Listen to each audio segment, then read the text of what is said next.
This Protoss player is, without a shadow of a doubt, the most entertaining player on the new multiplayer balance patch so far. Featuring Zest on the main Nexus, we're looking inside of the main base of herO. His opponent in this best of 3 with the blue Zerg drones, a previous world champion of StarCraft 2, we have none other than a Rogue, one of the world's very best. Now, Rogue certainly has a little bit of that craziness in him as well, so I'm secretly hoping that we're going to be getting a very spicy matchup between these two. It is a best of 3 series, so there is certainly a little bit of a room for variety. What I always like about Rogue is that he's very good at quickly coming up with a solution, even if he is in a very bad spot. So Rogue usually, I think he just always thinks about win conditions. So when he falls horribly behind, he's not just going to tap out and immediately call it a game. Usually he will go down, well, fighting. And if that's what it takes, well, I think that herO is probably the best person to look at. Now, already, what in the world is this abomination? He's been doing this a little bit more as of late, and I honestly can't make a lot of sense of it. The norm for Protoss versus Terran is to block off your ramp right over here to prevent Reapers from coming in. The norm in Protoss versus Protoss is to wall on the high ground of your main base to prevent adepts from coming in. The norm in Protoss versus Zerg is to wall off the low ground so you can prevent the links from running by. herO instead is going to be planting his second pylon down on the low ground. He should still be able to make a wall off eventually, but this is a little bit dicey. If Rogue picks up on this, and he will see it here in just a moment, he may just be considering some sort of link flood right from the get-go. So what's the main advantage? Well, first off, herO's not worker scouting, so he's saving his money over there. And then secondly, he is also not forced to send the probe all the way down to the low ground and then back up into the main base. That's probably going to save him maybe 10 minerals or so. I'm guessing if it is like a very early game push, this is slightly safer. Because you would... Whoa! That's a Forge. Okay, let him cook. This is... It's a Stalker into Sentry into Forge?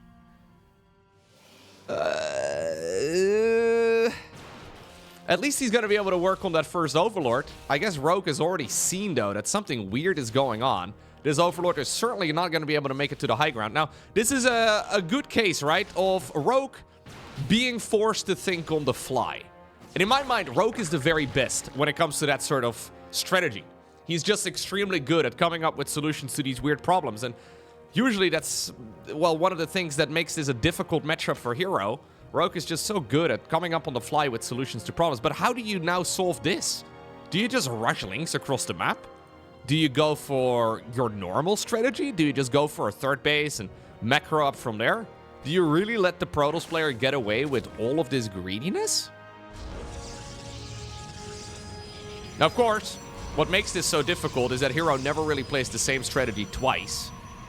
So if you go up against, say, for example, Showtime, maybe Max Specs, maybe even Classic, at the very least, you can expect a similar strategy in the next games as well.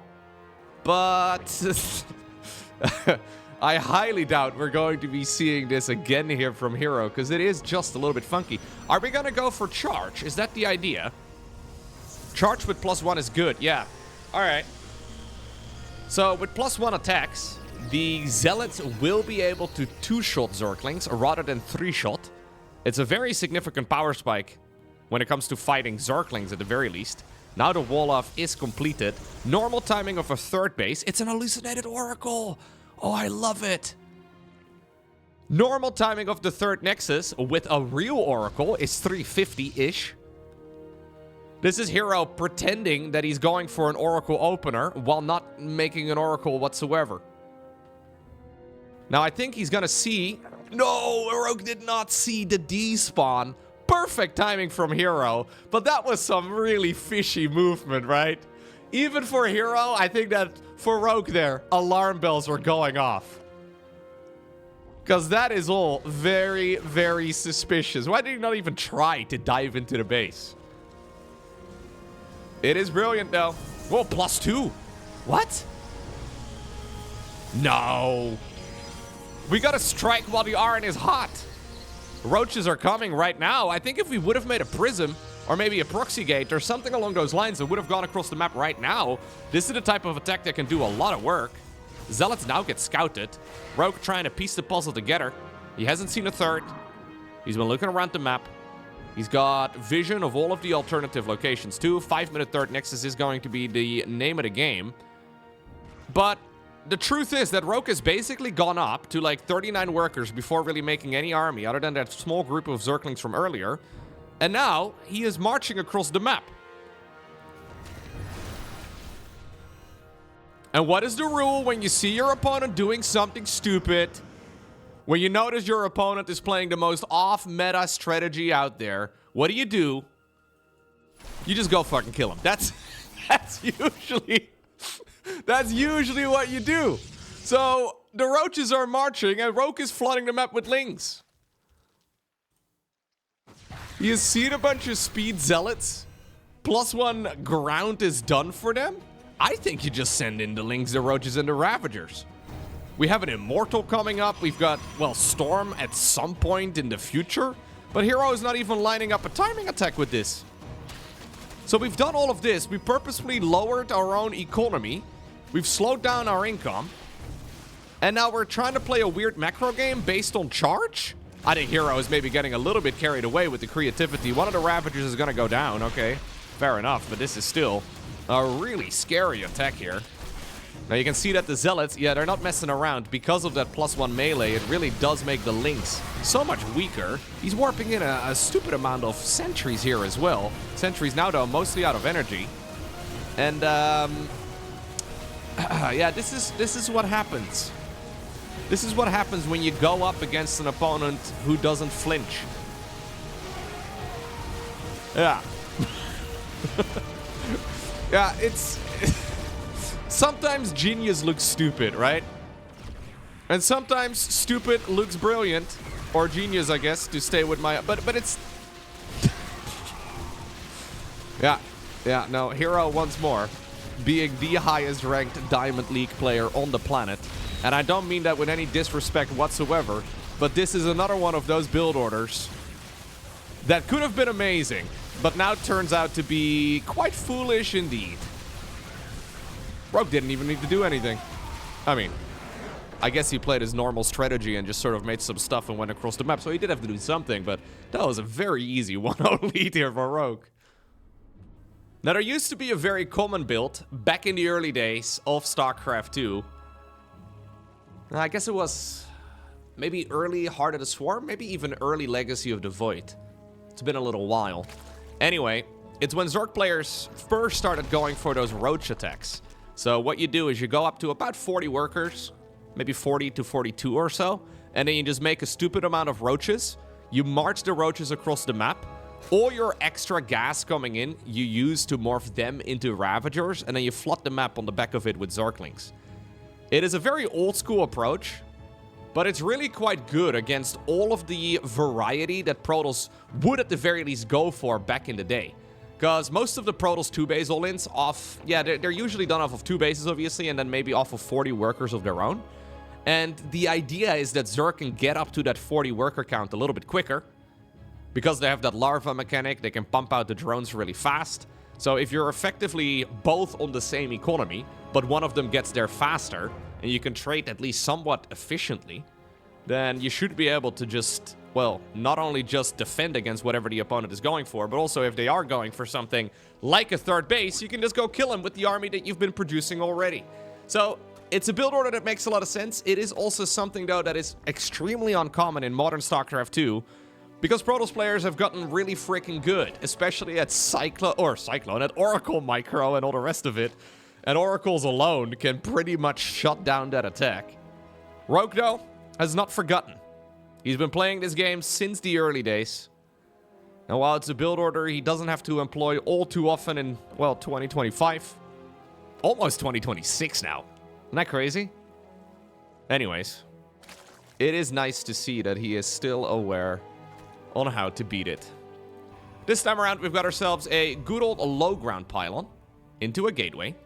This is looking like a 20 supply nexus into Cybercore. Second pylon inside of the main base. We've got the second gas taken. Prioritizing the mineral income here and then saturating the gas. This should be a starport. Starport when... right about right now. There we go. Yeah, when the Cyber Core finishes. This is herO back to playing the most normal strategy out there. Rogue has maybe put him in his place? Nah, we'll have to see. So the normal follow-up would be a second gateway or a faster third nexus. Either way, around 350 or so is what I'm expecting the next moves right here for Protoss. It's going to be at least 2 oracles, I would imagine. I'm a big fan of that mana strategy that we've not really seen much from other players, but where you only go for a single oracle and then... okay. When you only go for a single oracle and then straight into Archon drops. herO instead is going Void Ray. Okay, you know what? You know, whatever. We can go Void Rays, sure. Last time I saw herO doing Void Rays like this was actually him playing a 2-base Tempest build.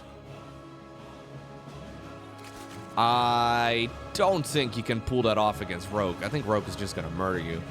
That was that game that he played against Raynor at the time, where Raynor thought he was going up against some weird 2-base all-in, but it turned out to just be a Void Ray straight into Tempests, and Raynor delayed the lair for a really long time, so he didn't actually have a Spire anytime soon when the Tempest already went across the map.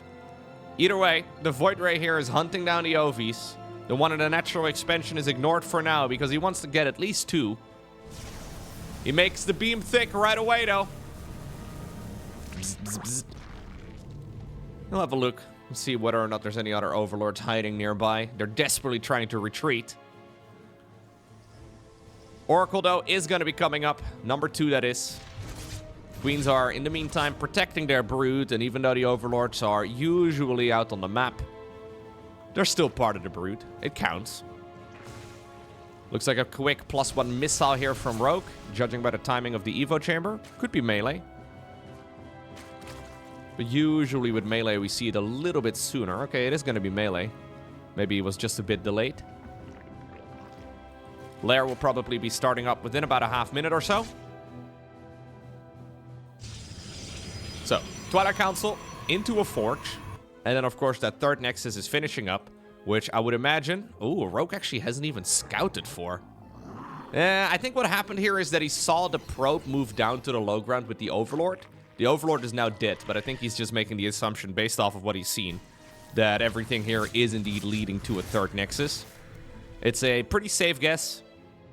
And especially if you see a probe moving down at like 345 or so, it's probably a pretty much guaranteed outcome. Roach Warren. Lair indeed has been started up. About 5 minutes into the game. Shield battery coming up over at the third base. A robo facility as well. Should be for the good old Prism and all the rest of it. Fourth hatchery. It's going to be building up, but not if the Protoss has any say in the matter. Oracle's still up in the air. Pulsar Beam gets reactivated. Lings have to run away. Oh, it's straight into Robo Bay. Okay. Robo Bay together with Charge. Man, this really has become herO's new thing, huh? It's curious because when you think about the best micro Protosses in the world. Oh, I love that he sniped the extra drone. Who do you think, though, are the best micro Protosses on the planet? Certainly, herO should be up there. It's a Spire follow-up, by the way, from Rogue here. Spire together with Roaches. A little bit weird, a little bit funky.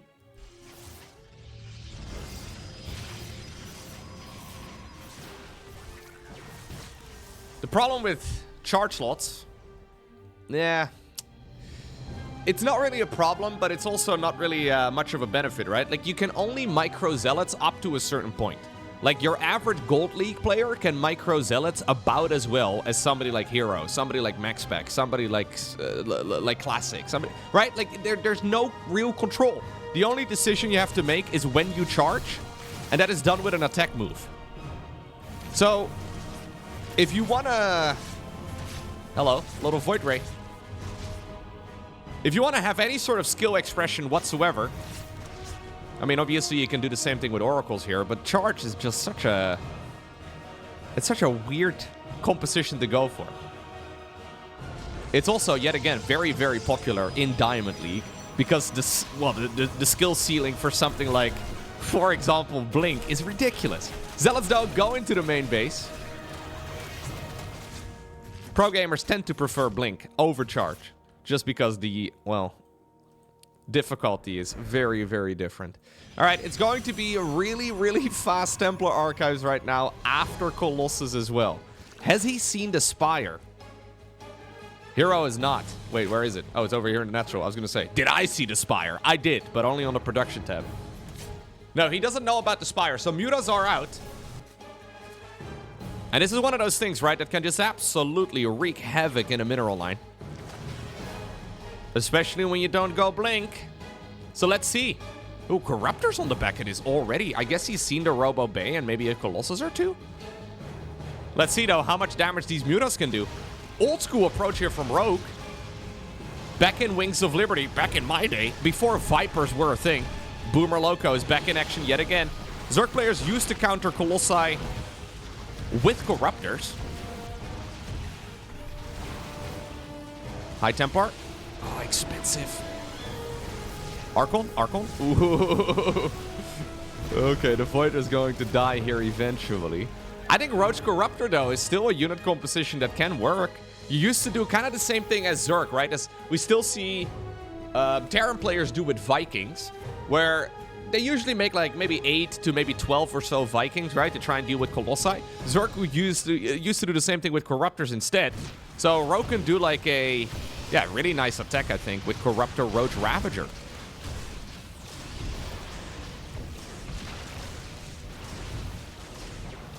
Maximizing the damage right now on the Mutalisks. They're being sacrificed for the greater good. But that is 21 probes down the drain. And I think this next incoming attack here from a Rogue is going to be really freaking scary. But let's see. Hive coming up too. We do have to go though. Rogue, we gotta go, we gotta go, we gotta go. Do we not go? Really? Okay, he's not going. Oh, he is going. Man, that was like a good 30 seconds later than it needed to be. It's like I'm watching my own replays. I think I'm so fast, but then... Anyway. Prism goes down. A couple of Archons here are nice. He's also taking a very strange path. We should have gone straight across. Here's the... Look at this. Corruptors going after the Colossi. Oh, missing a target fire here? Ugly. That was ugly, Rogue. Jeez. I'm fairly sure an attack move alone with maybe some biles, maybe a little bit of target firing with the Corruptors would have been really darn good to close this game out with, but now suddenly herO's army is mostly okay. He's getting some really cost-effective trades as well. Only 7 Zealots have died so far. Let's see. Banelings are coming up, by the way. 44 of them. Rogue is really feeling the heat now. Massive stasis ward. He's got an Ultralisk Cavern done. He cancels it, though. Decides to instead spend his money onto a Greater Spire and Adrenal Glands. You know what? Again, Brute Lords, when this is a very old-school type of Protoss army. Nice catch here. Brute Lords are a really good choice. Fleet Beacon in the meantime coming up for herO, who is making a transition to a 4th, and then I guess also Skytos. Zerglings, no, Roaches even, are running by into the natural expansion. Recall is going to be used. And herO really is almost reinventing the wheel. Like, these strategies are just weird. Let's think about this for just a second, right? So, what is the normal goal in StarCraft 2, strategically speaking? Usually, we either see players building up a really big economy, or they're going for some sort of timing attack. Timing attack meaning that a bunch of upgrades finish up at the same time, and then you attack because you hit a really large power spike. herO is not doing either of those two things. Like, he's not building up a huge eco. He's also not going for any sort of timing attack. He's just sort of making a bunch of units And then at some point he makes more units, and then he makes a base, and he makes some more units, and then he maxes out, which is where we are right now. Well, at least where we were just a little bit ago. Yet again, though, it's not a committed attack.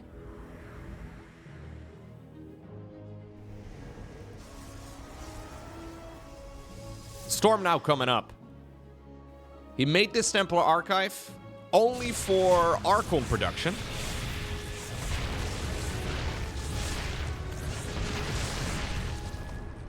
herO's kind of like a boxer in the ring. Rogue is expecting him to punch any moment, but then herO just never does. Like, he's making really big attacks, but then he doesn't actually punch. He just goes back home. It's weird. And then at some point, I guess the bell goes and we're going to the second round, but what have we really done in the first one? This over here is scary. Brute Lords absolutely massacre any Protoss unit on the ground. Especially the upgraded version of the Brute Lord now. So with the most recent balance patch, they did some bug fixing on the Brute Lord, and they're now significantly stronger in straight-up engagements. To counteract some of it, they have made the unit slightly slower, so they're back to their original movement speed. Little Baneling run by attempted. Pretty much no workers here anyway. Extra Stargates coming up. Tempest production begins. It's a very nonsensical Protoss strategy, but it does work. Right? Like, I could never play StarCraft 2 in the way that herO is playing here. It is just not, like, I am not, you know, I'm not a free thinker when it comes to strategy games. Brute Lords, though, have arrived. But without backup, they're gonna have to, yeah, back up themselves, I guess. They need units on the ground to support them. Queen's here to try and transfuse. Is this when we finally strike herO? We have a Colossus misrallied. Banelings are trying to roll through.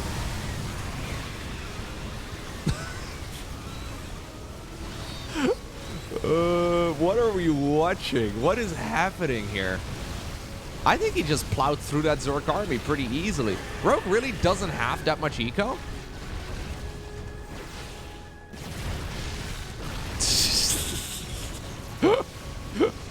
Yeah, herO really, when it comes to StarCraft strategy, he is certainly a free thinker. He just does whatever he thinks is right in the given moment, and even though it's a bit weird, we don't usually see this, it still works.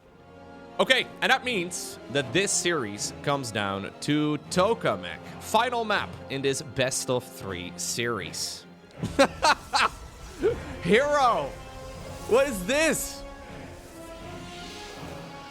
You have to be pretty deep into StarCraft 2 to think that this is funny, but this is really funny to me. What in the world is this abomination of a ZVP start? What is this pylon in the middle of the freaking goal? Usually you put the pylon over here, so you... okay. I think we have arrived at the abstract era of herO. You know how, like, many artists out there, many painters in particular, historically, they started off learning the classical way of doing art. But then as their adult life progressed, maybe they were, maybe they were slightly insane. Maybe they had some problems, right? But herO is the Picasso right here of the Protoss. It's weird. It's a little bit strange. But I guess it's working out for him over time.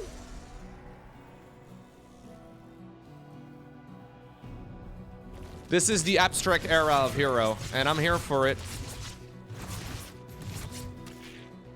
Well, he tried playing a more classical start, at least at the beginning of the previous game. I don't think it was that flying of a start, though. But... so we're now doing... so the first pylon is over here, which is not a pylon positioning you do in any matchup. This used to be the norm for years, but it really hasn't been for at least 5. And then the second pylon is over here. We use the Stargate as part of the wall off. It means that Zerg doesn't really have to worry about Overlord scouting, but I guess hiding on the pillar is not an option because the Oracle is not being used aggressively. Third Nexus starts up at about 358. which is a... It's like a good 10 seconds later than it needs to be. Reason being is probably a little bit of miscontrol. Yeah, we already had extra pylons, plus of course that second gateway and the wall loft too. It's all a little bit strange. Now, how is Rogue going to respond? So far, I really like this from Rogue. He is not overreacting. In a way, I think a lot of Zerg players play against this and they're like, oh shit, what are we going up against right now? What is this? Right? And they overreact. Maybe they make too many defensive tools and you just find yourself falling behind against a very passive Protoss start. Twilight Council together with a... So all of this is pretty normal. The order in which he's taking these things is pretty normal. It's just the positioning that's odd. But Rogue not really taking the bait. He's going Baneling Nest this time around. That probably means he's going to skip out on the Roach Warren. Adepts, though, in the meantime, shading in. Okay. A little bit of worker targeting would be nice. Oracle also joins in. 2 of them. And they're looking for an opportunity. Instead, we recall. I thought you guys were giving up on by the Protoss, but... Good defense here by Rogue, though. Needs to be said. Excellent work here by the South Korean Zerg. Although he did hit a bit of a supply block, which is unfortunate. Wouldn't mind seeing the Lair start up. Lair is actually very late. Now he fires up 6 Overlords. Okay, never mind. Remember when I said perfect defense? About a half... Oh, God. Yeah, okay. I mean, it's not the end of the world. Yet again, in isolation, none of these things are that problematic. But it is becoming a bit of a problem now. So... Do we attack with Blink Stalkers?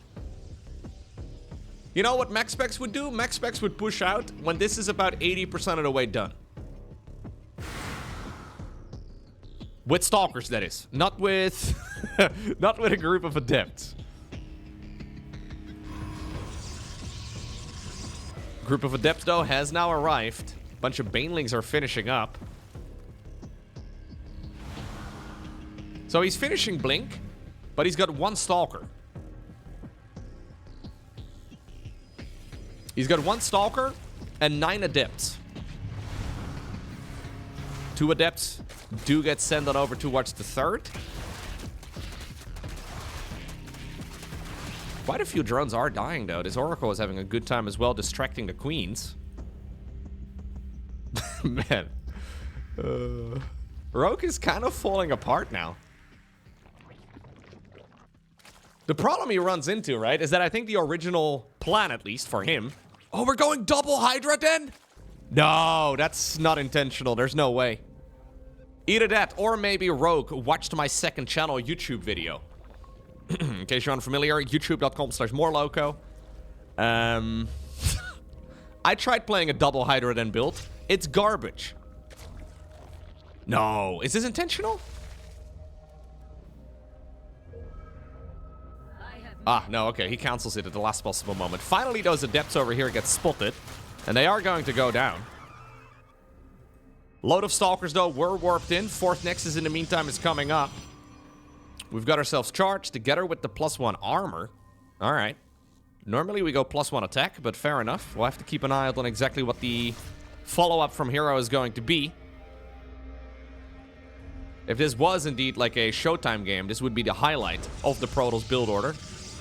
But there's so much to talk about that for a herO, anything is possible, I suppose. So, what I was trying to say... Oh, man. Big Zergling run by. Stalkers are going to get recalled. Okay.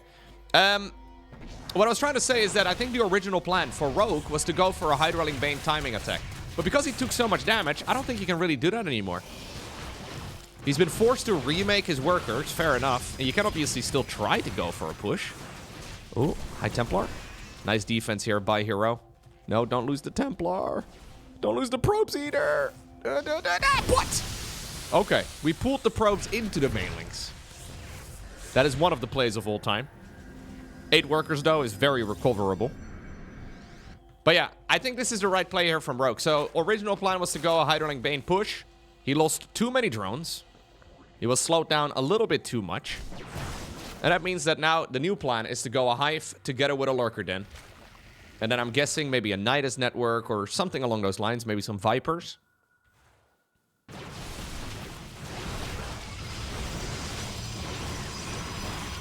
Maybe we should put a unit on hold position. Look, I don't want to be a backseat caster. Actually, I think that's the point of casting, right? You know, as a streamer, I really hate backseat gaming in general. It's very frustrating. But as a commentator, it's basically all I do. Yeah. Something about a pot and a kettle. Anyways. Here's the Hive done. Lurker Den. Well, it's not done yet. Oh, no. What in the... Sorry. I gotta back up. What in the world was this abomination of a fight, herO? Oh, we move out with like 5 Zealots and 5 High Templar. And then we lose a bunch of the units, but we still keep the army out here.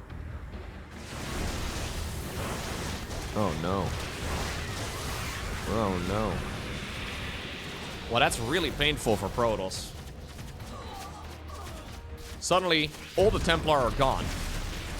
Now, margin for error is not big, but I do think it's a little bit bigger for Protoss across the board than it is for both Terran as well as Zerg. Generally speaking, you can get away with misplays like that. Difficult to, you know, imagine a game where Zerg loses like 7 Infestors for free. Or Terran uses or loses like 7 Ghosts or 7 Medivacs or something. That would be pretty much game over. I guess he still killed a bunch of Lings there, right? And the Archons at the very least did put on a bit more pressure. Still extremely painful. Another Zergling run by into the natural. herO, can we stop? Like, we were on the verge of winning. But then we decided to, just stop trying, I guess. Lurkers are out now, though. Gas geysers are being targeted over in the top left-hand corner, which really isn't the main priority at all. Okay. I'm a little bit concerned here for herO. Mostly because Zerg is going to arrive at this, like, ultimate army eventually. Although this Zealot run by over here in the top left does need to be commended. This is good. The fact that he reduced the Zerg's eco to just 4 bases, while being on 4 bases himself, it means that the game is still very playable. Are we going to build another Nexus top left? Kind of looks like it. It's just that we've now arrived at a point where the Zerg ground army is really dangerous to play against. How many Immortals are we on? Just 2? 2 Immortals, a lot of Zealots, but I think the Lurkers here need to be respected, and we're not even close to Skytoss or anything along those lines. Still though, ooh, the Zealots actually get pretty much the engagement of a lifetime. That could not have gone much better. Storm obviously also lasts way longer now on stationary units. Yeah, herO snatches a really good fight here. That could not have gone a whole lot better. Do we not go second Robo here? Or Fleet Beacon or anything along those lines? We just keep warping in Zealots? Even when we see the opponent is going for a lot of Lurkers? Okay, Overlord Cocoons are being morphed in. Some transfusions are going down onto the Lurkers here that are available. I think Ro can still chill. There's the Fleet Beacon together with a second Stargate. +1 air weapons also begins. So, all of this marks the transition towards the late game for herO. He's still going around the map, though, pretending like he owns the place. Zealot run by yet again in the top left. No cancel. We have some Storm over here because apparently some units did once more get caught, but yeah, Rogue is unable to properly get a 5th base up. Like, finally, we have this hatchery here finishing, but this is kind of the absolute worst spot for a 5th because it's just attackable from the back. Stargate number 3 added as well. In the meantime, by the way, a 5th Nexus is done. herO hasn't bothered yet to send any workers on over here. It's an impossible style to copy. You know when you look at, like, abstract art and you think, this is easy? If you've ever given it a try, I am nerdy enough to have. You know it's not. That's what this type of Protoss gameplay reminds me of. It is an absolute mess and a bit of a disaster, but it's kind of beautiful in its own way. And you think you can copy it, but you really can't. Because this is still world-class performance, but it's just weird. And some people can't appreciate it. Right? There's a lot of people out there that cannot appreciate abstract art, which also makes sense to me. I'm sure there's many artists out there, aka top-level Protoss players, that also do not appreciate this whatsoever. They will not be able to copy any of it, but it is serviceable. Like, this is now, again, a very winnable game, I think, for herO. My god, he just stormed 4 places at the same time, blanketing a lot of the lurkers. One more storm there in the back would have been big. He decides to commit. Revelations from the oracles give him all the detection that he needs. There's an observer in the air too, just in case. herO shuts down the army. And Rogue is going to be reeling here, wondering what in the world even went wrong in this game. Zealots yet again. Wow. On that base in the top left-hand corner. Oh, what a beauty of a series yet again. I mean, it's beautiful and ugly at the same time, but it is a win for herO, and I think that's all he really cares about. GG.